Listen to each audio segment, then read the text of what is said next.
নগদ 1010 টাকা দান করছেন। সবাই মারহাবা।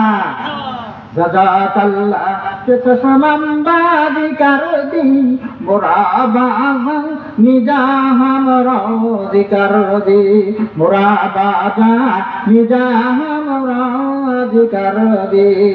আসমত আলী সাহেব নগদ 1010 টাকা দান করছেন।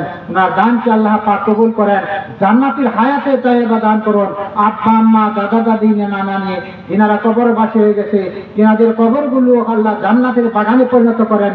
সবাই আল্লাহুম্মা আমিন।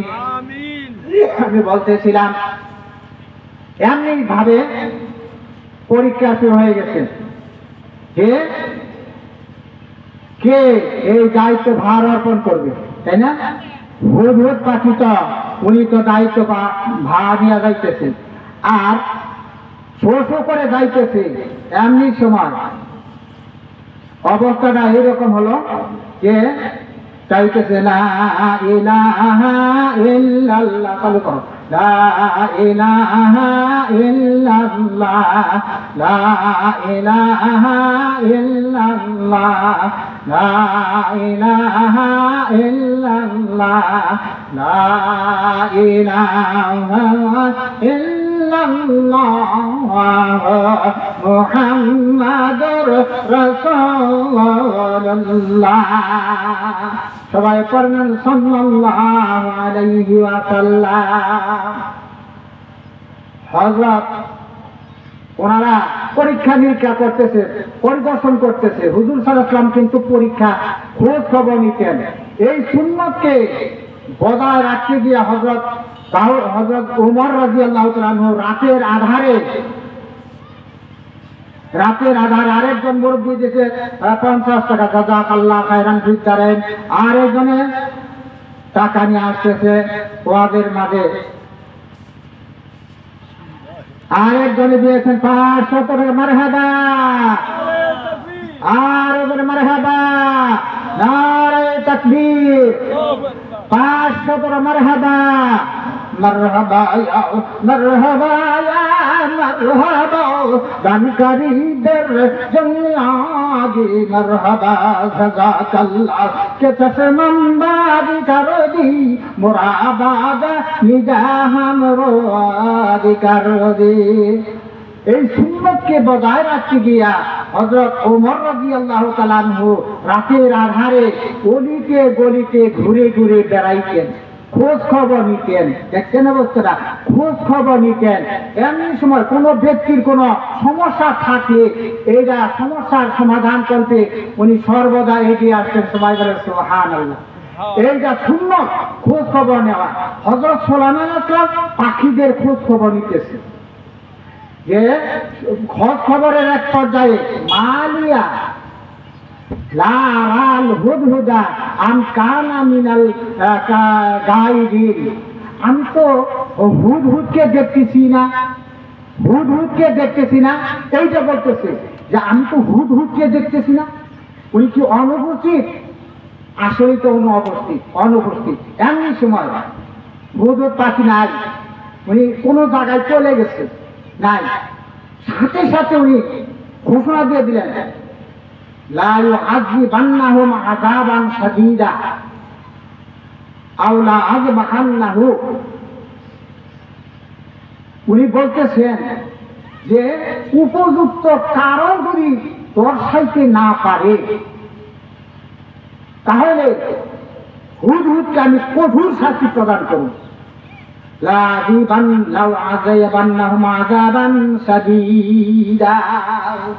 আমি কঠোর শাস্তি প্রদান করব অথবা হত্যা করব। এই কথা বললেন, কঠোর শাস্তি প্রদান করব এবং হত্যা করব। তাবাসসুম আর মুনতাহা দিয়েছে 100 করে। মারহাবা। জাযাকাল্লাহ কেতসমান বাদি করদি মুরাবাদা নিজাহাম রাজি করদি মুরাবাদা নিজাহাম রাজি করদি। মালিয়া লা আরাল হুদহুদা আম কানা মিনাল গায়বিন। হুদহুদকে দেখতে পাইতেছি না, অনুপস্থিত নাকি? দেখা গেল না, আসলেই নাই, হুদহুদ নাই, কোনো জায়গায় যেন চলে গেছে। সাথে সাথে হযরত সাল্লাল্লাহু আলাইহি ওয়াসাল্লাম বলেন, লা আযিবান্নাহুম আযাবান শাদীদা, তাকে কঠোর শাস্তি প্রদান করা হবে, আওলা আযবাহান্নাহু, তাকে জবাহ করা হবে, এই ঘোষণা দিয়ে দিলেন। অনেকক্ষণ পর ওই হুদহুদ পাখি, উনি অপরাজিত, বোঝেন নাই, অপরাজিত, ওনার জন্য যে ঘোষণা আসে কঠোর শাস্তি প্রদান করবে, আর হযরত সুলাইমান আলাইহিস সালাম হুদহুদের জন্য আর কি করবে, জবাই করবে, এই ঘোষণা দিয়ে দিচ্ছে। তাহলে হুদহুদ পাখির অপরাধী না? একবারে নেংরাইতে জড়সড় হইয়া, বুঝতে পারছেন, জড়সড় হইয়া নেংরাইতে আইসা হযরত সুলাইমান আলাইহিস সালামের দরবারে উপস্থিত হয়ে গেছেন। বলতেন, জাহাপনা, আমি তো আসছি, আমি আসছি তো এমন একটা সংবাদ দিয়ে আসছি, যে সংবাদ সম্পর্কে আপনি অবগত নাম, আমি যেটা জানি সে ব্যাপারে আপনি অবগত। মা আহাব্বু আহাত্তু লাম তুহিত্তু বিহি, আমি যা অবগত আছি আপনি সেই সম্পর্কে আপনি অবগত নন। আর সাবা থেকে জিতু মিন বাইন ইয়াকিন ইয়া নাবাইল ইয়াকিন, আমি সাবা শহর থেকে একটা সুন্দর একটা ঘটনা, একটা ইয়াকিন, একটা দৃঢ় বিশ্বাস, একটা ঘটনা আপনার নিকট নিয়ে আসছি। আমি যা শুনছি এইটা নিয়ে আসছি। কি বলতেছি, সাবা শহরে হুদহুদ পাখি বলতেছে, আমি এইটা যখন বলতেছে, আচ্ছা দেখি সাবা শহর থেকে তুমি আসছো, কি ব্যাপারটা, কি ঘটনাটা শোনো। ওই যে সাবা শহরে গেছিলাম, যাওয়ার পর দেখলাম একজন মহিলা ওই দেশের রাজ্য পরিচালনা করে, তার অধীনস্থ যে সমস্ত লোকগুলো আছে তারাও কি করে, ইয়াসুজুদুনা শামসা মিন গায়রিল্লাহ, তারা কি করে, ওই বিলকিস, রানী বিলকিস সহ তার অধীনস্থ সবাই কি করে, সূর্যের পূজা করে। মিন গায়রিল্লাহ, আল্লাহ তাআলাকে ব্যতিরেকে সূর্যের পূজা করে। এই কথাটা বলতেছে, যে জায়গায় সূর্যের পূজা করতেছে, আর এমন কোন আল্লাহ তাআলার ইবাদত করার মতো তাদের মধ্যে কোনো লোকই নাই। আরে এইরকম অবস্থা, এইরকম তার সৎপথ প্রদর্শন করার মতো কোনো লোক নাই। আচ্ছা এই কথা যদি হয়ে থাকে, আচ্ছা দেখি আমি একটা, আর রানী বিলকিস এত সুন্দর চেহারা, বাপরে বাপ, সারা বিশ্বের মধ্যে তৎকালীন সময়ে বিশ্ব সুন্দরী যাকে বলা হয়। আর লাহা আরশুন আযীম, তার একটা সিংহাসন আছে, লাহা আরশুন আযীম, তিনারও একটা সিংহাসন আছে। এই সম্পর্কে পরে বলতেছি।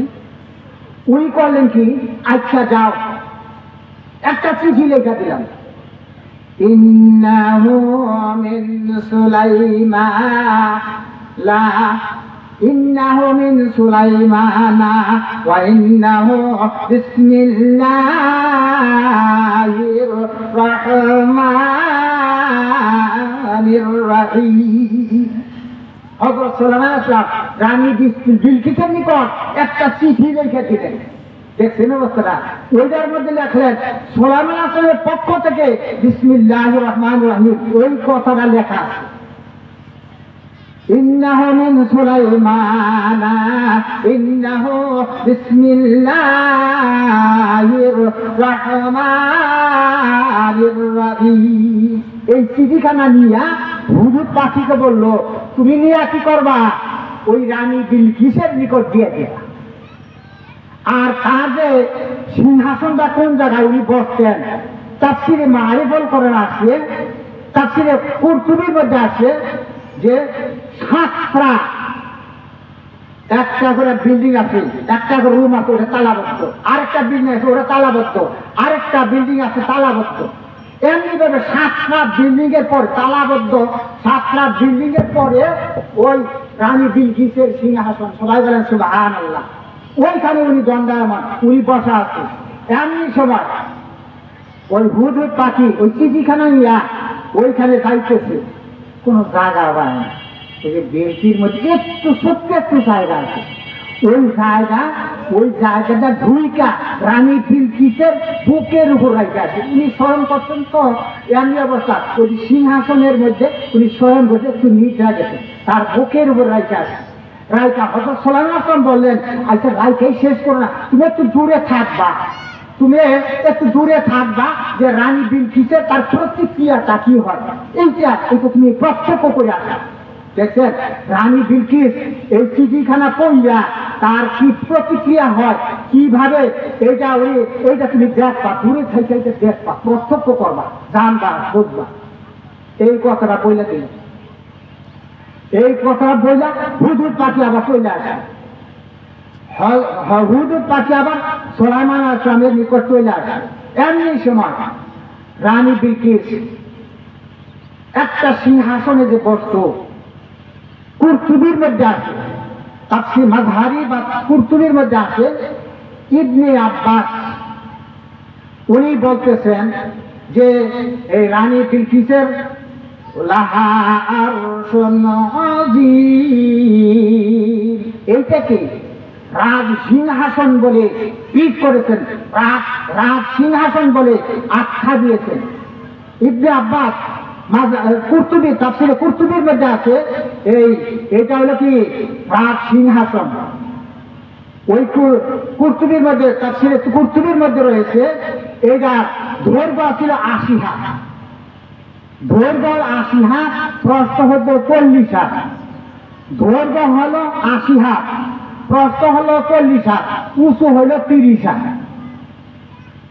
দৈর্ঘ্য হলো 40 হাত, 80 হাত, প্রস্থ হলো কি 40 হাত, উঁচু হইল 30 হাত।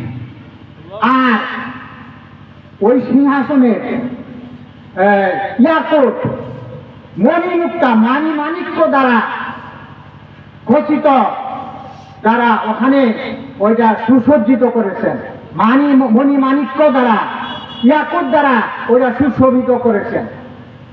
আর পায়াগুলা ইয়াকুত গৌহর দ্বারা নির্মিত, সবাই বলেন সুবহানাল্লাহ। আর যে গালিচা উনি যে বসতেন, গালিচাটা ছিল রেশমের। তাফসীরে কুরতুবির মধ্যে রয়েছে রেশমের, এইটা গালিচাটা ছিল কি রেশমের, উনি এখানে বসতেন। তো এই চিঠিখানা পাইয়া তার পরিষদ বর্গ যারা আছে, অধীনস্থ লোক যারা আছে, তাদেরকে আহ্বান করছেন রানী বিলকিস যে ইন্নাহু কিতাবুন কারীম, কিতাবুন কারীম, আমার নিকট একটা পবিত্র সম্মানিত একটা চিঠি আমার নিকট আসছে। কিতাবুন কারীম, সম্মানিত একটা চিঠি আমার নিকট আসছে। এটা বেয়াদবি করা গেল না, ওনার মনের মধ্যে একটা ভয়ের সঞ্চার হয়েছে। 4টা গুণাবলী আছে, তুলিয়াতা আলাইহিম যাদাতুহুম ঈমানা, যারা কোরআন শরীফ তেলাওয়াত করে, তেলাওয়াত শুনে তাদের অন্তরটা, তাদের জুজবাটা বৃদ্ধি হয়ে যায়। সবাই বলেন সুবহানাল্লাহ। وَإِذَا تُلِيَتْ عَلَيْهِمْ آيَاتُهُ زَادَتْهُمْ ঈমানা, যখন কোরআন শরীফ তেলাওয়াত শুনেন কোন ব্যক্তি, যাদাত ঈমানা, তার ঈমানি শক্তি, জজবাটা বেড়ে যায়। সবাই বলেন সুবহানাল্লাহ। তো এটাও তো কোরআনের একটা আয়াত। কি কোরআন? ইন্নাহু মিন সুলাইমানা ইন্নাহু বিসমিল্লাহির রাহমানির রহিম। এটা কোরআনের সূরা নামলের থেকে আয়াত কেন বললাম? সূরা নামলের একটা আয়াত এইটা। এইটা শোনার পরে, দেখার পরে উনি খুব সম্মানিত ভাবে বলতেছে, সম্মান নিয়ে বলতেছে, এমন একটা জিনিস, একটা পত্র আমার কাছে খুব সম্মানিত, খুব সম্মান সহকারে কোরআন শরীফকে মানুষ সম্মান করে না, মুচি খায় অনেক, চুমু খায় অনেক, সম্মান করে না, ওইটাকে সম্মান করলেন।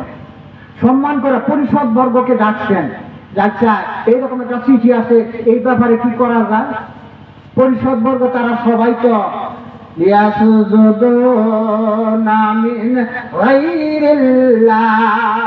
আল্লাহ দেখি রেখে সূর্যের পূজা করত। এইরকম তার পরিষদ সবাই এই সূর্যের পূজা করত। তারা বলতেছে না না না, আমরা তো শক্তির বিদ্যা কম না, আমরা ওদের সাথে যুদ্ধ ঘোষণা করব, ওখানে যুদ্ধ ঘোষণা করবো, বাবা যুদ্ধ ঘোষণা বলে করবো। এই কথা শোনার পরে আরেকজন বলতেছে না যুদ্ধ ঘোষণা করে, বিলকিস বলতে, রানী বিলকিস বলতেছে না যুদ্ধ ঘোষণা করা দরকার, চলো আমরা ওখানে চলে যাই। তার আগে তার আখ্যান দিয়া ওই সুলাইমান আসলামকে একটা পরীক্ষা করলেন, উপহার দিয়ে উপঢৌকন পাঠাইয়া। উপঢৌকনটা কি? ডালিমের মতো একটা পাথর, ডালিমের মতো একটা পাথর একটা সুতা দিয়া পাহাড়ে দিছে।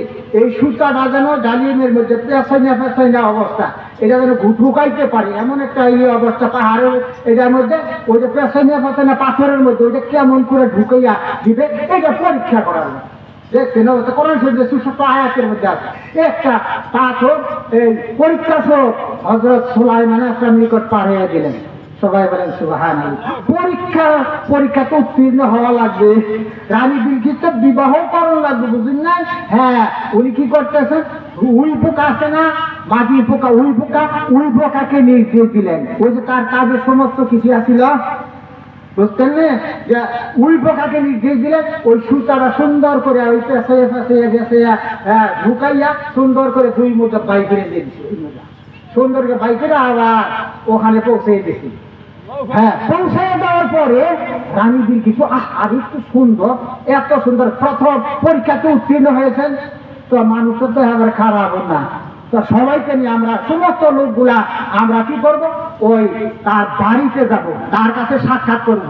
ওই যে মনের ভিতরে যে কোরআন আয়াত শুনছে, মনের ভিতরে একটা আয়াত, একটা চিন্তা ভাবনা আছে, আমি মুসলমান হয়ে যাবো। সবাই বলেন সুবহানাল্লাহ। এই আয়াতে এই মানুষে উনি সমস্ত লোক নিয়ে রওনা দিচ্ছে, তাদের মধ্যে অনেক লোক নিয়ে রওনা দিচ্ছে, দুইটা স্বর্ণের ইট নিয়ে, দুইজনের হাতে দুইটা স্বর্ণের ইট আছে। এই সংবাদ যখন সুলাইমান আসলাম শুনলেন যে আর দেরি করা যায় না, তার সমস্ত লোকদেরকে ঘোষণা করে দিল, জিনদেরকে ঘোষণা দিল যে তোমরা কি করো, এই 3 মাইল পর্যন্ত 4 মাইল পর্যন্ত রাস্তা দুই ধার দিয়া কি করো, স্বর্ণের ইট বিছিয়ে দাও। আসলো তো তাকে একটা লাল গালিচা শুভেচ্ছা দেওয়ার জন্য তোমরা রাস্তা দুই ধার দিয়া ইটের স্বর্ণের ইট দ্বারা বিছাইয়া একটা লাল গালিচা মতো একটা বিছানা করে দাও, কিন্তু দুইটা ইট বাকি রাখবা। সমস্ত ইট গুলা বিছাইছে, কিন্তু দুইটা ইট কিন্তু বাকি আছে, এই অবস্থা। আর ওনারা বলছিলেন যে উনি কি উনি জিনের সন্তান, উনি জিন আছিল, জিনের সন্তান। তাদের পরীক্ষা করার জন্য একটা জায়গা আছে, যেমন একটা জায়গা আছে, ওইখানে একটা স্বচ্ছ পানির নেই একটা অবস্থা রাখছে, ওইখানে কি করছে, ওইখানে যেন গেলে পরে ওই মানুষ ওইটা কাপড়ে উঁচা করবো, তো পানি থাকলে ওরা উঁচা কর নাই না, উঁচা করা নাই, তখন বুঝতে পারবো তার ওই পায়ের মধ্যে ঠ্যাঙ্গের মধ্যে কোনো লোম আছে কিনা পরীক্ষা করবো। দেখছেন অবস্থা না, সমস্ত লোকগুলো আসতেছে, একেবারে দল বলে সদল বলে আসছে। আস্তে আস্তে যখন নাকি দেখলো যে দুইটা ইট খালি আছে, ওনারা বড় পায় আরেকজনের বলতেছে, ভাই যদি গেলে আমরা সরাসরি দুইটা ইট তার উপহার দেওয়ার জন্য নিয়ে যাই, তাহলে ওরা কইব যে আমাদের স্বর্ণের ইট গুলা বিছাই নিয়ে আসছিল, ওখানে দুইটা ইট চুরি করে নিয়ে আসছে, তাহলে আমাদের উপর তহমত দিবে না?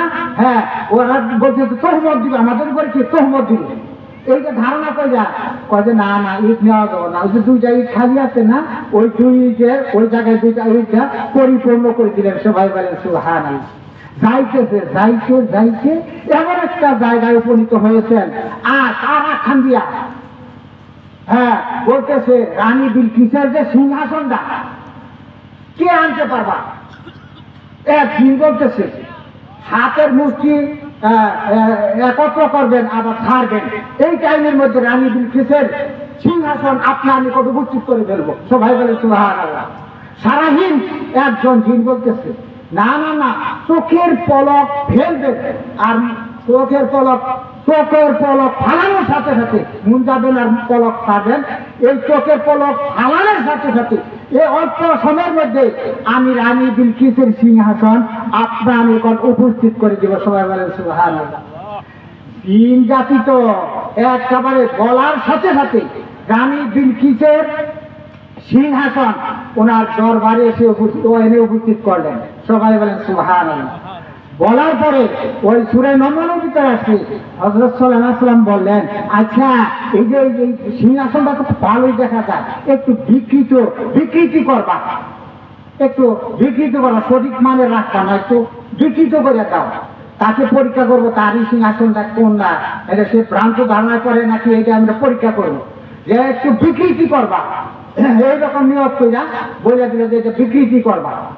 তখন হযরত সুলাইমান আসলাম কি করলেন, বিকৃতি তার যারা জিন আছে তারা বললো যে একটু বিকৃতি সঠিক মানে একটু ভাঙ্গা চোরা করে দিল, একটু সরাইয়া দিল, সঠিক মানে চেহারা না, ওই যে স্বর্ণপত্র তার লিয়াকত জহরতে তৈরি নানা রকম অবস্থা না, এইটাকে একটু বিকৃত করে দিল। দেওয়ার পরে রানী বিলকিস তো যাইতেছে, যাওয়ার পরে এক জায়গায় গেছে তো ওনার ওই মেহরাবের নিকট যখন যাবে, তার দরবারে যাবে, তার আখ্যান দিয়ে সত্য কাছে নিয়ে দেখা যায়, সত্য কাছে নিয়ে দেখা যায়। দেখার পরে হযরত রানী বিলকিস করতেছেন কি, উনি কাপড় দেখে একটু উপরের দিকে উড়ে গেছে, যে পানির মধ্যে চৌকের নামবো। রানী বিলকিস কি করতেছে, পানির মধ্যে কেমন করে নামবে এই জন্য কি করতেছে, কাপড়টা উপরের দিকে উড়ে গেছে।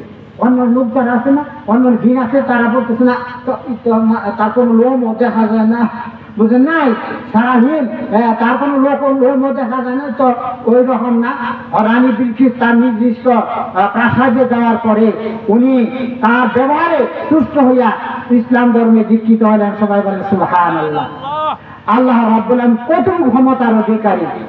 আমি যে কোরআন শরীফ থেকে আল্লাহ আয়াতখানা তেলাওয়াত করেছি, আরেকটা আয়াত আপনাদের সামনে উপস্থাপন করব। আল্লাহ রাব্বুল আলামিন কোরআন পাকে বলতেছেন, ফামা সাকালাত মাওয়াজিনা ফাউলাইকা হুমুল মুফলিহুন। সূরাতুল মুমিনুন। আল্লাহ রাব্বুল আলামিন বলেন, এমন একটা দিন হবে যে দিন নাকি মানদণ্ড কায়েম হবে, মিজান কায়েম হবে। পাপ কোনো দেখা যায় গো, আমরা দেখতে পাই না না না, এটা কিন্তু ওজন করার একটা মানদণ্ড আছে, একটা মাপার একটা যন্ত্র আছে, যা তার নাম হলো কি মিজান। মাপার বায়ু মাপার জন্য যন্ত্র আছে না, এই তারপর জ্বর মাপার জন্য যন্ত্র আছে না, তো বায়ু মাপার জন্য এরকম মানদণ্ড কায়েম করেছেন। আল্লাহ রাব্বুল আলামিন বলেন, যেদিন নাকি পাপ পণ্য ওজন করার মতো একটা মানদণ্ড কায়েম হয়ে যাবে, ওই দিন যাদের পাল্লাটা কি হবে,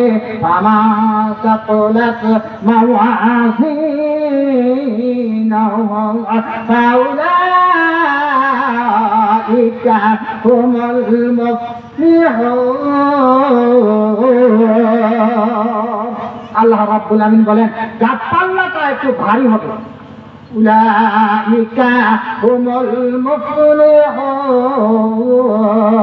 তারাই হবে সফল কাম, তারা জান্নাতের মেহমান হয়ে যাবে। সবাই বলে সুবহানাল্লাহ। যাদের পাল্লাটা ভারী হয়ে যাবে তারা নিশ্চিত জান্নাতের মেহমান হয়ে যাবে।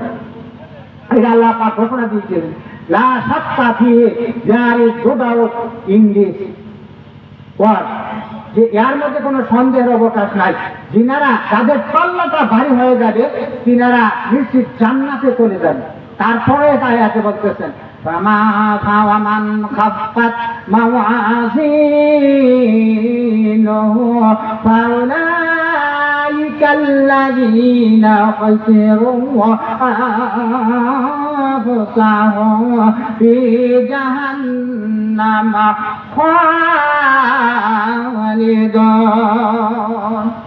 আল্লাহ রাব্বুল আলামিন বলেন, যার পাল্লাটা হালকা হবে, হ্যাঁ, উলাইকাল্লাযীনা খাসিরু, তারা নিজেরাই নিজেদের ক্ষতি সাধন করেছে। তারা জাহান্নামের মধ্যে অনন্তকাল দগ্ধ হতে থাকবে। তারপরে আয়াতে আল্লাহ তাআলা বলতেছেন, তালফাহু উজুহাহুমুন নারু ওয়া হুম ফীহা কালিহুন। ওই সমস্ত লোকগুলা জাহান্নামের অগ্নিতে দগ্ধ হতে হতে বিভৎস আকার ধারণ করবে, সঠিক মানের চেহারা থাকবে না। তাফসীরে মারিফুল কোরআনে আসছে, কালিহুনের ব্যাখ্যা এইরকম ভাবে করতেছেন যে মানুষের দুইটা ঠোঁট থাকে না গো, উপরে একটা নিচে একটা।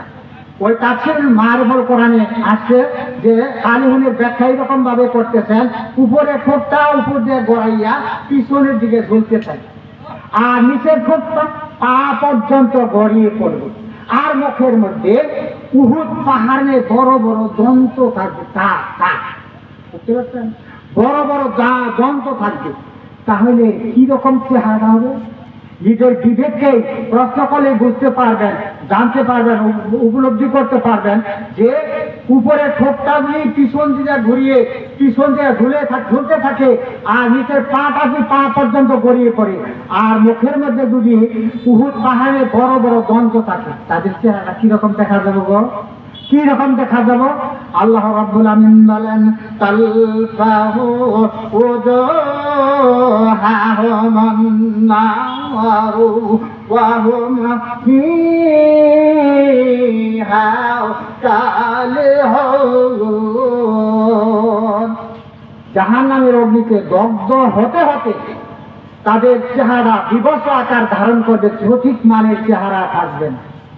আল্লাহ রাব্বুল আমিন সূরা হজ্জের ভিতরে আল্লাহ তাবারক তাআলা বলেন, কোরআনের কথা বুঝেন না, الذين كفروا قطعت لهم ثياب من نار يصب فوق رؤوسهم الحميم। আল্লাহ রাব্বুল আমিন বলেন, ওই সমস্ত বান্দাদেরকে যারা জাহান্নামী হয়ে যাবে, তাদের জন্য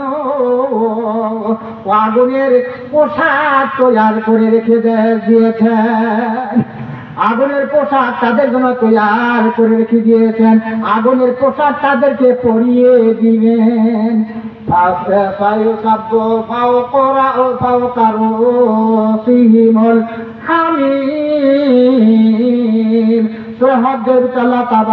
বলেন, তাদের মাথার উপরে গরম পানি ঢেলে দেওয়া হবে।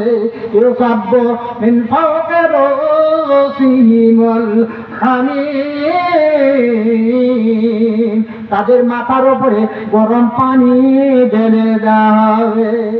একে তো গরম ওই আগুনের পোশাক পরিধান করছে, আর গরম পানি মাথার উপরে ঢেলে দিয়েছে। সূরা হজ্জের আল্লাহ তাআলা বলেন কি অবস্থাটা হবে?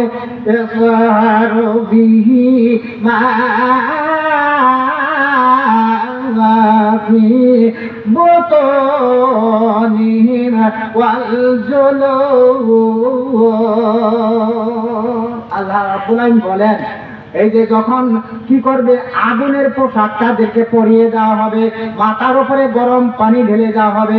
তার কারণে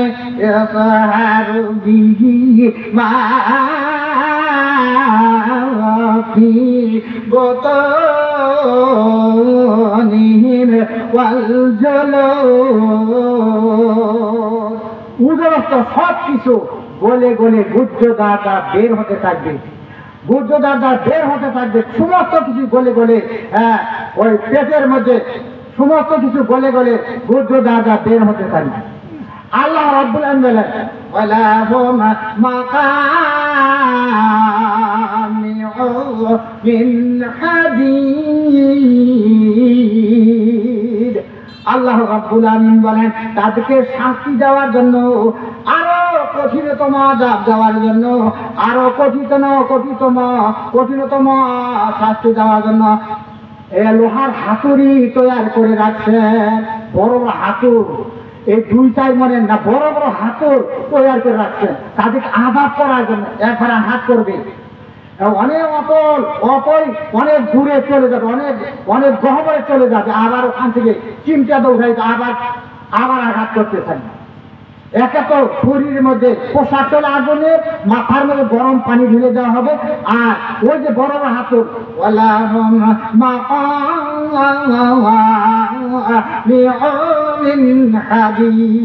লোহার হাতুড় থাকবে তাদেরকে আঘাত করার জন্য।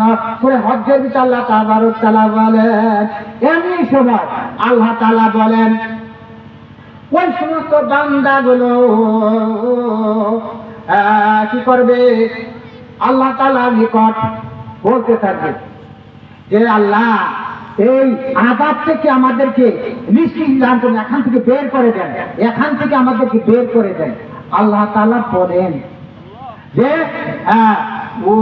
কোথায় তাদেরকে ফেরত দেওয়া হবে, আর বের করা হবে না, আর বলা হবে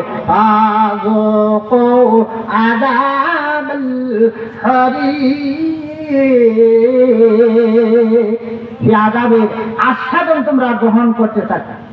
এমনি সময় পানির পিপাসায় ছটফট ছটফট করবে, আরে হায় রে পানি নাই, পানি নাই, একটু পানি আল্লাহ পাক আমাদেরকে পান করান। আল্লাহ রাব্বুল আলামিন সূরা নাবার বলতেছেন, নাবার লা ইয়াযুকুনা ফি বারদা ওয়ালা শারাবা, এমন কোন পানীয় দ্রব্য তাদেরকে পান করতে দেওয়া হবে না যা নাকি পান করে তাদের তৃষ্ণা নিবারণ করবে। ইল্লা হামিমা ওয়া গাসসাকা, কিন্তু দেওয়া হবে শরীরে গাছাকান খাইতে পান করতে দেওয়া হবে। গাছাকান কাকে বলা হয়, যে ক্ষতস্থান ধৌত করার পরে একদিন কাইটা গেছে, আপনার ক্ষতস্থান ধৌত করার পরে পানিটা লালচে লালচে থাকে না, এইটাকে গাছাকান বলা হয়। কোন তফসির কারণ বলছেন শরীর রক্ত এবং পুষকে বলা হয়েছে, এগুলা তাদেরকে পান করতে দেওয়া হবে। এটা কি রকম জিনিস, একই জিনিস না, এগুলা তাদেরকে পান করতে দেওয়া হবে। ওই সময় আল্লাহ রাব্বুল আলামিন নিকট বলতে থাকবে, আল্লাহ এটা বাঁচতেছি না, দয়া করে আমাদের খাবার ব্যবস্থা করে দিন। আল্লাহ খাবার দেয়, বাঁচি না বাঁচি না, ছোট জ্বালায় বাঁচি না, আমাদের জন্য খাবার ব্যবস্থা করে দিন। আল্লাহ রাব্বুল আলামিন সূরা ওয়াকিয়ার ভিতরে আল্লাহ তাআলা বলেন, লাকিলুনা মিন শাজারিন মিন যাকাম ফামালিউনা মিনহাল বুতুন ফাশারিবুনা শুরবাল হিম হাযা নুজুলুহুম ইয়াউমাদ্দিন।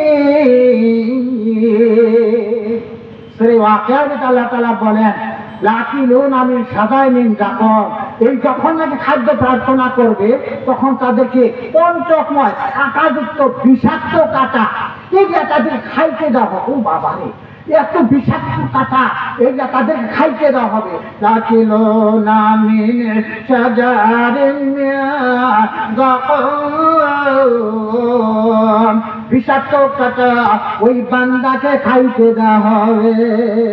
ফামালিউনা মিনহাল বুতুন, পেট ভরে উদর পূর্ণ করে তারা খাইবে।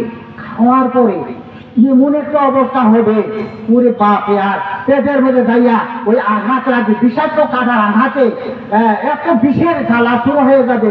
তখন বলতেছে, আল্লাহ বিষের জ্বালা সহ্য হয় না, দয়া করে এই বিষটা একটু কমাইয়া দেন, একটু আমাদেরকে অবস্থাটা খারাপ হয়ে গেছে, কমাইয়া দেন। আল্লাহ রাব্বুল আলামিন বলেন, লা ইউখাফফাফু আনহুমুল আযাবু ওয়ালা হুম ইউসাবুন, তাদের আযাবটা একটু লাঘব করানো হবে না। ওয়ালা হুম ইউসাবুন, তাদের সাহায্যকারী ওই মধ্যে কেউ হবে না, ওই দিন সাহায্যকারীও কেউ হবে না। লা ইউখাফফাফু আনহুমুল আযাবু ওয়ালা হুম ينصرون তাদের সাহায্যকারীও কেউ হবে না। তখন তারা বলতে থাকবে আল্লাহ বাঁচতেছি না, দয়া করে একটু ব্যবস্থা করে দিন, একটু ব্যবস্থা করে দিন, আমার মৃত্যু দেন, আমরা যখন মরে যাই, মরলে পরে এত কেউ জিজ্ঞাসা করবো না, কেউ বলতে পারবো না লা ইয়ামুতু ফীহা ওয়ালা ইয়াহইয়া, তারা মৃত্যু হবে না, জীবিতও থাকবে না। এইরকম অবস্থা তাদের হতে থাকবে, এইরকম অবস্থা হতে থাকবে। আল্লাহ রাব্বুল আলামিন যখন ওই সমস্ত বান্দাগুলো হাদিস পাকে আসে খাদ্য প্রার্থনা করবে, আরো কি বলতে থাকবে যে আমাদেরকে এমন একটা পানির মধ্যে ফেলেন যে আমরা যেন শান্তি বোধ করতে পারি। হাদিসের মধ্যে আসে এমন একটা ওই সাপ বিচ্ছু তার সমস্ত বিষ একত্রিত করে একটা জায়গার মধ্যে একটা দরিয়া, গাছটার নামক দরিয়া, সমস্ত বিষ যতগুলো আছে এই বিষের একটা দরিয়া, খালি পানির মতো দেখা যায়। এই বিষের দরিয়ার মধ্যে বলতে যাও যাও যাও, এই দরিয়ার মধ্যে তোমরা ঝাঁপ দিয়া যাও, পানি গ্রহণ করো, শান্তি তোমরা পেতে থাকো। এই কথা বলার পরে আনন্দ ভরে ওই গাছরাত নামক দরিয়ার মধ্যে যখন ঝাঁপ দিয়া পড়বে, সাঁতার কাটতে থাকবে, সাঁতার কাটার সাথে সাথে ওই লোমকূপ দিয়া ওই বিষগুলা ঢুকতে থাকবে, ঢুকতে ঢুকতে এমন একটা বিশেষ দরদরা হয়ে যাবে, এমন একটা অবস্থা হয়ে যাবে। আল্লাহ হাদিস পাকে আছে তাদের অবস্থা এইরকম হয়ে যাবে, কঙ্কালে পরিণত হয়ে যাবে। তাদের ধরে ধরে তার সমস্ত শরীর গোষ্ঠগুলা খসে খসে পড়তে থাকবে, কঙ্কালে পরিণত হয়ে যাবে। আল্লাহ রাব্বুল আমিনের নিকট তখন বলতে থাকবে আল্লাহ এইরকম কঙ্কালে পরিণত হয়ে গেল, কিছুই তো আমাদের অবস্থাটা না, এখন কি অবস্থাটা করি, আমাদের জন্য একটু ব্যবস্থা করেন। আল্লাহ রাব্বুল আমিন বলেন নাদিজাত জুলুদুহুম বাদদালনাহুম জুলুদান গায়রাহা লিয়াযুকুল আযাব। আল্লাহ রাব্বুল কোরআন শরীফ বলতেছেন তাদেরকে আবার পুনর্গঠন করা হবে, পুনর্গঠন করা হবে। ওই যে কঙ্কালে পরিণত হয়ে যাওয়ার পরে আবার তাদেরকে পুনর্গঠন করা হবে, আবার পুনর্গঠন করার পরে হাদিস পাকে আছে যে 40 গজ পুরুত্ব হবে। কি হবে? তাদের চামড়া চর্মটা হবে 40 গজ পুরুত্ব, পেট গুলো হবে কতটুকু? 10টা গাভীর উঠলি, 10টা গাভীর উঠলি একত্রিত করলে যে পরিধি হবে, 10টা গাভীর উঠলি এক জায়গায় একত্রিত করলে যে পরিধি হবে, যে জায়গা বিশিষ্ট হবে, এত বড় পেট হবে তাদের। হাদিস পাকে আছে যে 10টা গাভীর উঠলি একত্রিত করলে যে পরিধি হবে, এই পরিধি এই পরিমাণ জায়গা বিশিষ্ট তাদের পেটটা হবে। আর তাদের মুখের মধ্যে কি হবে? উহুদ পাহাড়ে বড় বড় দন্ত থাকবে, বড় বড় দন্ত থাকবে। একদিন আয়েশা সিদ্দিকা রাদিয়াল্লাহু তাআলা আনহা উনি কি করতেছেন? বৈশা রয়েছে। এমনি সময় একটা হাদিসের কথা স্মরণ হয়েছে, তো উনি বলতেছেন আমি বৈশা রয়েছি। এমনি সময় দয়াল নবীজি আমার নিকট আগমন করলেন, আমার গৃহে প্রবেশ করলেন। আচ্ছা, দয়াল নবীজি গৃহে প্রবেশ করলেন, উনি দাঁড়াইয়া গেছেন, বলছেন কি দাঁড়াইয়া সম্মান করলেন, দাঁড়াইয়া গেছেন। দাঁড়ানোর পরে উনি বলতেন, হুজুর যখন বললেন যে বসো বসো বসো, 2 রান পাতিয়া উনি বসলেন। এমনি সময় আয়েশা সিদ্দিকা রাদিয়াল্লাহু তাআলা আনহা যখন হুজুর সাল্লাল্লাহু আলাইহি ওয়াসাল্লাম তিনার রানের উপরে মাথা রাখিয়া একটু একটু শয়ন করতেন, রানের উপরে মাথা কিন্তু শয়ন করতেন, উনি এই অবসরে স্বামীর খেদমত করতে গিয়া উনি করলেন কি মাথাটা একটু নড়াচড়া করতেছে, মাথা দাড়ি মোবারক নড়াচড়া করতেছে। নড়াচড়া করতে করতে দেখে যে একটা দাড়ি পাকা পাইলাম, একটা দাড়ি পাকা। তখন আরেকটু ঘুরে দেখেছেন আরোটা দাড়ি, এমনি ভাবে 19টা দাড়ি পাকা পাইলাম। দয়াল নবীজির 19টা দাড়ি পাকা। তখন আয়েশা সিদ্দিকা রাদিয়াল্লাহু তাআলা আনহা বললেন, তো হুজুর তো বৃদ্ধ হয়ে গেছেন, উনি তো মৃত্যুর সংবাদ এসে গেছে, উনি তার বেশি দিন আমাদের সঙ্গ দিতে পারবেন না। উনি ভরাক্রান্ত হৃদয়ে হঠাৎ করে তার অজান্তে এক ফোঁটা পানি, চোখের পানি দয়াল নবীজির চেহারার উপর পড়ে গেছে। পড়ে যাওয়ার সাথে সাথে চট করে দয়াল নবীজি জাগ্রত হয়েছে। বলতেছে, আয়সা তুমি কেন কাঁদো? তোমার কান্না আমার সহ্য হয় না। তখন হুজুর সাল্লাল্লাহু আলাইহি ওয়াসাল্লামকে লক্ষ্য করে আয়েশা সিদ্দিকা রাদিয়াল্লাহু তাআলা আনহা বললেন যে হুজুর, আমি তো দেখলাম আপনার একটা দুইটা, আমি গণনা করে দেখলাম 19টা দাড়ি পাকা পাইলাম। মনে হয় আপনি তো বেশি দিন বাঁচবেন না, আপনি তো বেশি দিন আমার সঙ্গ দিতে পারবেন না। এই কথা বলে হুজুর আমাকে ক্ষমা সুন্দর দৃষ্টিতে দেখবেন। হ্যাঁ, এক ফোঁটা পানি আমার চোখের পানি আপনার চেহারার পড়েছে, যার কারণে আমার ঘুমের ব্যাঘাত একটু ঘটলো, আমাকে ক্ষমা সুন্দর দৃষ্টিতে দেখবেন। তখন উনি বলতেছেন, হুজুর বলতেছেন যে তুমি যে 19টা দাড়ি পাকা পাইলা, এ কেন পাকলো এটা তো তুমি জানো না। হাদিস পাক শিবেতনি আয়েশা তো সুরাতাল হুদওয়াল ওয়াকিয়া। বয়স হওয়ার কারণে আমার দাড়িগুলা পাকে। সূরা শিবতানি ইয়া আয়েশা তো সূরাতাল হুদওয়াল ওয়াকিয়া। হুজুর সাহেব বললেন, পয়সা রে জেনে রাখো, শুনে রাখো, আমার বয়স হওয়ার কারণে আমার দাড়িগুলা পাকে নাই। সূরাতুল হুদ ওয়াল ওয়াকিয়া, এই দুইটা সূরা তেলাওয়াত করতে করতে পড়তে পড়তে আমার দাড়িগুলা পেকে গেছে গো আয়েশা। এই দুইটা সূরার মধ্যে এই জাহান্নামের বর্ণনা বেশি বেশি দেওয়া হয়েছে, আর ওই কিয়ামতের বর্ণনা বেশি বেশি দেওয়া হয়েছে। আমি জাহান্নামের অবস্থা পড়তে পড়তে এই দুইটা সূরা তেলাওয়াত করতে করতে আমার দাড়িগুলা পেকেছে। বয়স হওয়ার কারণে আমার দাড়িগুলা পাকে নাই। সে বেতানি আয়েশা তো সূরাতাল হুদওয়াল ওয়াকিয়া। বয়স হওয়ার কারণে আমার দাড়িগুলা পাকে নাই। একমাত্র এই দুটা সূরার মধ্যে জাহান্নামের বর্ণনা বেশি বেশি পড়ছি, এই পড়তে পড়তে আমার দাড়িগুলা পেকে গেছে ভয়ের কারণে। এই জাহান্নামের বর্ণনা পড়তে পড়তে পড়তে পড়তে আমার এই দাড়িগুলা পেকে গেছে। সূরাতুল হুদ ওয়াল ওয়াকিয়া, সূরা হুদ আর ওয়াকিয়া, এই দুইটা সূরা পড়তে পড়তে আমার দাড়িগুলা পেকে গেছে। তখন আয়েশা সিদ্দিকা রাদিয়াল্লাহু তাআলা আনহা বললেন, আচ্ছা বলেন তো হুজুর, আমি 3টা প্রশ্ন করব, আপনি দয়া করে উত্তর দিবেন। আচ্ছা, জাহান্নামী যারা হবে তাদের চর্মগুলা কতটুকু প্রযুক্ত হবে, আর দাঁতগুলা কত বড় হবে, আর পেটটা কত বড় হবে, এইটা জিজ্ঞাসা করেন। তখন হুজুর সাল্লাল্লাহু আলাইহি ওয়াসাল্লাম আয়েশা সিদ্দিকা রাদিয়াল্লাহু তাআলা আনহাকে লক্ষ্য করে বলতেন, হে আয়েশা, শুনে রাখো, জেনে রাখো, যারা জাহান্নামী হবে তাদের পেটটা হবে 10টা উটনি গাভী উঠে একত্রিত করলে যে পরিধি হবে, এই পরিমাণ জায়গা বিশিষ্ট হবে জাহান্নামীদের পেট।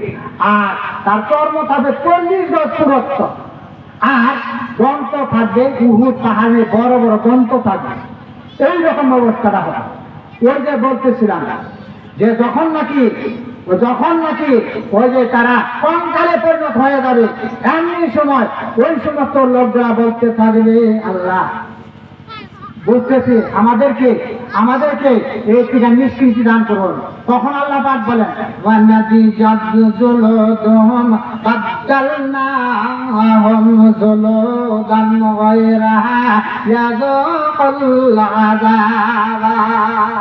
আল্লাহ পাক বলেন, কোরআন মধ্যে বলছেন যে তাদেরকে আবার পুনর্গঠন করা হবে, আবার ওই রকম তাদেরকে ওই যে 10টা উটনি গাভীর উটনির পরিমাণ বড় পেট হবে, 40 গজ দূরত্ব হবে তাদের চর্ম, আর এইরকম ভাবে তাদের পুনর্গঠন করার পরে আবার তাদের শাস্তি করা হবে। আল্লাহ এই তো বুঝতেছি আমি শান্তি পাইতেছি না, তখন আল্লাহ তাকে বলতেছেন যে আল্লাহ এই যে এইটা থেকে একটু নিষ্কৃতি দেন, যে তোমাদের নিকট কি নবী রাসূলগণ যান নাই? তখন তোমাদের নিকট কি নবী রাসূলগণ যান নাই? তিনার উত্তরসূরি কি তিনারা যান নাই? জাহান্নামের বর্ণনা পড়তে তোমাদের নিকট বিশদভাবে ব্যাখ্যা করে জাহান্নামের বর্ণনা কি তোমাদের নিকট উপস্থাপন করেন নাই? এইরকম বলবে হা আলু বালা হা বলেছি, ওয়ালাকিন হাক্কা, তাদেরকে আমরা মিথ্যা সাব্যস্ত করেছিলাম, এই কথাগুলো বলতে থাকি। দেখছেন আরেকটা কথা আছে সূরা হাক্কার ভিতরে আল্লাহ তাআলা বলে ওই জাহান্নামী যারা হবে তাদেরকে আর এইভাবে ঘোষণা দিয়ে আল্লাহ তাআলা বলেন খুযূহু ফাগুল্লাহু সুম্মাল জাহিমা সাল্লাল্লাহু সুম্মা ফি সিলসিলাতিন সাবউনা যিরাআন আল্লাহ রাব্বুল আলামিন সূরা হাক্কার ভিতরে বলেন ওই সমস্ত লোকদেরকে বলবেন, আল্লাহ তাআলার পক্ষ থেকে ফেরেশতাদেরকে নির্দেশ দেবেন খুযূহু এদেরকে ধরো, এদেরকে ডান্ডা বেরি পরাইয়া দাও, খুযূহু ফাগুল্লাহু এদেরকে ধরো, ডান্ডা বেরি পরাইয়া দাও, জাহান্নামের অতল গহ্বরে তাদেরকে নিক্ষেপ করে দাও। আর 70 শিকল দ্বারা শৃঙ্খলিত করো, 70 শিকল দ্বারা জিঞ্জির আছে না, শিকল লোহার জিঞ্জির আছে না, এদেরকে বক্ষ ভেদ করে পিছন দিকে বের করে এইরকম বা ভেদ করে এরকম তাদেরকে শৃঙ্খলিত 70 শিকল দ্বারা তাদেরকে গ্রথিত করো, শৃঙ্খলিত করো, কইরা সাইডা কি করো জাহান্নামের দিকে নিয়ে দাও। তাফসীরের ভিতরে আছে যে ওই সমস্ত লোকদেরকে জাহান্নামের দিকে টেনে হেঁচড়ে যখন নিতে থাকবে, নেওয়ার সময় ওই যে পুলিশে লোক অ্যারেস্ট করার পরে বলে না এই কাজটা কেন করছো, এই কাজটা কেন করো নাই, হ্যাঁ এই কাজটা কেন করছো, এটা করো নাই কেন, এরকম বলে না। আল্লাহ রাব্বুল আলামিন বলবেন সূরা হাক্কার ভিতরে বলতেছেন যে এইরকম ঠেলা হয়েছে এমন টান একটা টান মারবে, টান দেওয়ার সাথে সাথে ওই সমস্ত লোকগুলা কুকুরের মতো চিৎকার করতেছে। তাফসীরকারক লিখতেছেন যে যদি এই চিৎকার যদি এই দুনিয়ার মানব সম্প্রদায় যদি জানতে পারত, ইহা জানতে করিয়া পরপারের পারি জমাইত হইত, কেমন ভাবে টান মারবে আর বলতে থাকবে ইন্নাহু কানা লা ইউমিনু বিল্লাহিল আযীম। আল্লাহ এদের অবস্থাটা এই যে খেয়ে না হয়েছে 70 শিকল দ্বারা বাইরা শৃঙ্খলিত করিয়া তাদেরকে জাহান্নামের দিকে নিতেছি, কারণটা কি? ইন্নাহু কানা লা ইউমিনু বিল্লাহিল আযীম। বলতেছেন আল্লাহ এটা অপরাধ তাদের যে তারা আল্লাহ তাআলা প্রশংসিত আল্লাহর প্রতি তারা বিশ্বাসী ছিল না, আল্লাহ তোমার প্রতি বিশ্বাসী তারা ছিল, এটা একটা অপরাধ। নাস্তিক ছিল এরা, ছিল কি নাস্তিক, আল্লাহ তাআলার প্রতি বিশ্বাসী ছিল না, একটা কারণ। আরেকটা কারণ ওয়ালা ইয়াউদ্দু আলা তুআমিল মিসকিন, তারা নিজেরা অন্ন দান করতো না, আরেকজনকে অন্ন দান উৎসাহ প্রদান করতো না, নিজেরা দান করতো না, আরেকজনকে দান করার উদ্বুদ্ধ করতো না, এইটা তাদের অপরাধ। ওয়ালা ইয়াউদ্দু আলা তুআমিল মিসকিন, নিজেরা অন্ন দান করতো না, আরেকজনকে অন্ন দানে উৎসাহ প্রদান করতো, এইটাও তাদের অপরাধ। দুইটা অপরাধ, এই দুই অপরাধের কারণে তাদেরকে, একটা হলো তোমার প্রতি আল্লাহ তাআলার প্রতি বিশ্বাসী ছিল না, 2 নম্বর অপরাধ নিজেরা অন্ন দান করতো না, আরেকজনকে অন্ন দানে উৎসাহ প্রদান করতো, উদ্বুদ্ধ করতো না। এই যে 2 কারণে তাদেরকে 70 গজ শিকলে শৃঙ্খলিত করে জাহান্নামের দিকে নিয়ে যাওয়া হবে। সবাই বলেন নাউযুবিল্লাহ। আরেকটু শুনেন বাচ্চা বাচ্চা সন্তান আছে না গো, এই সন্তানগুলো যেন কথাটা শোনেন। আর এই মাঝে মাঝে আমি আরেকদিকে যাইতেছি ইনশাআল্লাহ, বাচ্চা বাচ্চা সন্তানগুলো যখন নাকি হাসরের ময়দানে আল্লাহ রাব্বুল আলামিন বিশেষভাবে ঘোষণা দিয়ে দিবেন, শুনেন, আল্লাহ রাব্বুল আলামিন হাদিস পাকে আছে, ঘোষণা দিয়ে দিবেন, সন্তানদেরকে বলবেন যাও যাও যাও তোমরা বিনা হিসাবে জান্নাতে চলে যাও। সন্তান, বাচ্চা বাচ্চা সন্তান, মাসুম বেগুনাহ, এই সন্তান যাদের মারা যায় এদেরকে বলবো যাও যাও যাও তাড়াতাড়ি জান্নাতের দিকে চলে যাও। এই সমস্ত সন্তানগুলো জান্নাতের দিকে পা বাড়াবে না, জান্নাতের দিকে অগ্রসর হবে না। তখন আল্লাহ রাব্বুল আমিনের পক্ষ থেকে ঘোষণা আসবে, তোমাদেরকে জান্নাতে যাওয়ার অনুমতি দেওয়া হয়েছে, তোমরা জান্নাতের দিকে অগ্রসর হইতেছো না, পা বাড়াইতেছো না, কারণ দর্শাও, কি কারণে তোমরা যাইতেছো না, জান্নাতের দিকে যাইতেছো না, কারণটা। এই কথা বলার সাথে সাথে ওই সন্তানগুলো, মা বোনেরা শোনেন, ওই সন্তানগুলো তখন বলতে থাকবে আল্লাহ যতক্ষণ পর্যন্ত আমার ধৈর্যশীল আব্বা আম্মাকে আমাদের সাথে জান্নাতে যাওয়ার অনুমতি না দিবেন, হাউজে কাউসারের পানি পান করার অনুমতি না দিবেন, ততক্ষণ পর্যন্ত আমরা আপনার জান্নাতে যেতে রাজি নই। সবাই বলে সুবহানাল্লাহ। বলতেছে আমি মারা যাওয়ার পরে যে সমস্ত পিতা মাতা ধৈর্য ধারণ করেছেন, ওই ছেলে বলতেছে আমি মারা যাওয়ার পরে, মারা যাওয়ার সাথে সাথে আমার আব্বা আম্মা ধৈর্যশীল হয়েছেন, এই সমস্ত আব্বা আম্মাকে যতক্ষণ পর্যন্ত আমাদের সাথে ওই জান্নাতের মেহমান হিসাবে কবুল না করবেন আর হালকা কাউসারের পানি পান করার অনুমতি না দিবেন, ততক্ষণ পর্যন্ত আমরা জান্নাতে যেতে রাজি নই। এই কথা বলার সাথে সাথে একজন ফেরেশতা পরীক্ষা শুরু, একজন ফেরেশতা তো এই আমি এখানে শেষ করতেছি, ইনশাআল্লাহ পরে বলার চেষ্টা করব। তাহলে জান্নাতের দিকে পা বাড়াবেন, এই কথাটাই বলে শেষ করতেছি। বড় আব্দুল্লাহকে আমি এখনই দিয়েছি, তো জান্নাতের দিকে পা বাড়াবে না। এমনি সময় একজন ফেরেশতা আইসা, আব্বার সুরত দুইটা ফেরেশতা তো আইসা ওই সন্তানকে আদর করে কুলে তুলে দেয়, বলতেছে আয় আয় পুরি বাসাদন, আয় আয় আয় আমার বতি আয়, আমি তোমার আব্বা লাগি গো, তুমি হাইলা আমার কি হে দুলাল বা দুলালি। এই কথা বলে তাকে আদর সোহাগ করতে থাকে, গালে মুখে চুমু খাইতে থাকে। দেখছেন, এই কথা বলতেছে, তখনই বলতেছে যে ওই যে আব্বা বইলা যখন আমার আব্বারে দুলাহা গাইয়া কোলে লইতো আমার, আব্বা বইলা যখন আমার আব্বারে গালে মুখে চুমু খাইতো আমারে।